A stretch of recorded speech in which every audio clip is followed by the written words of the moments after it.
time, when summer roses fade, and nature's murmur a dying croon over every rural shade.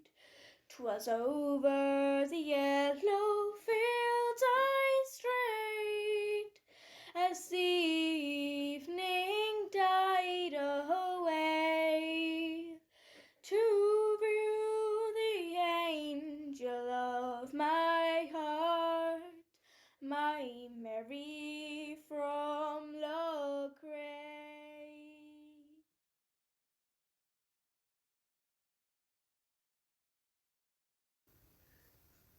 There was two pubs. Two pubs. There was shops in it. There was one, two. There was a bicycle shop in it. There was drapery in it. Yeah. A mill. You had a hairdresser. Post office. McAdams had a wee shop there too. That's My mother right. took it over for a while, but it wasn't paying. And there was a little shop in the creamery. Shops were kind of every mile of the And there was road. the artisans. Artisans, then the two pubs had shops in them. Every pub had a shop in it as well, a grocery. Yeah. And then there was a butcher's up the road here. There'd be no school the fair day. That was that what would you call it? It was a gift from heaven.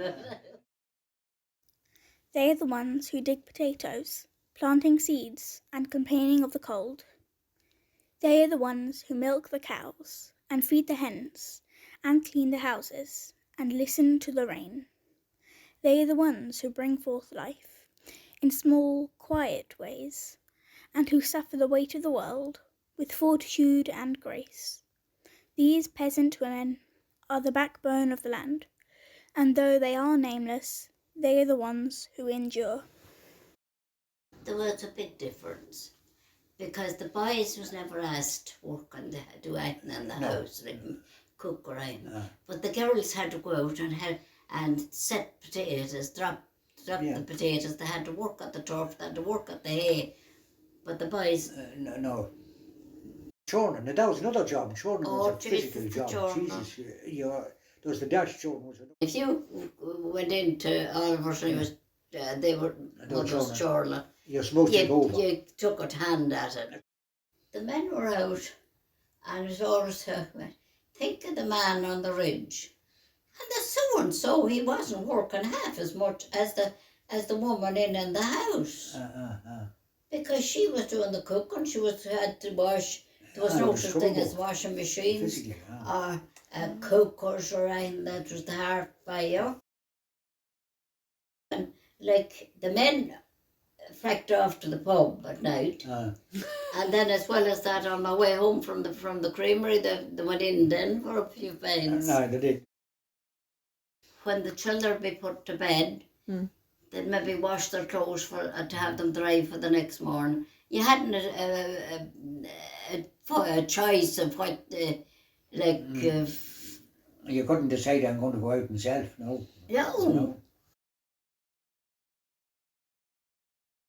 But there was carrying houses too. I suppose Creamers, because your grandmother was a dressmaker. There was carrying houses. A lot. They're not carrying houses. A lot of carrying houses. But also, do you remember when, do you remember the Rattling Bridge? Or do you know the Rattling Bridge? In over there in Clinty. Aye, it would be there. Aye. That was a great place. The fellas used to come down from the mountain, and they'd all gather there, and there would be a gang of them there. In the fields at the edge of the village where roads meet, a makeshift stage is set up, and couples start to greet. The fiddle begins to sing, the accordion chimes in, and soon the air is filled with a lively din. Girls in their best dresses, lads in their Sunday suits, dance to the music with their hearts and feet, both in cahoots. The smell of turf smoke and sweet perfume fills the air as couples twirl and spin without a care. The stars above twinkle, the moon shines bright as the music plays on throughout the night.